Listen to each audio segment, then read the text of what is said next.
Reliance company પાસે Reliance company બાજુમાં શેમાં એક્સિડન્ટ થયો? ટ્રકવાળો ચડાવતો ગયા ના ઉપર. અને આની પાછળનો આખો ભાગ છે ક્રેક થઈ ગયો છે.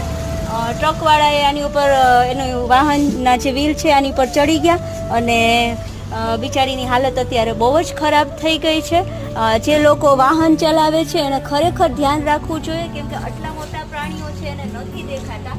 હવે આની બિચારીની જિંદગી છે એ કાયમ માટે આમ જ રહેશે. પાછળથી ફ્રેક્ચર થઈ ગયું છે અને આની સારવાર છે એ બહુ અઘરી છે, કેમ કે આ માણસની જેમ તમે આની સારવાર કરીને આ કંઈ બેસી તો રહેવાનું નથી.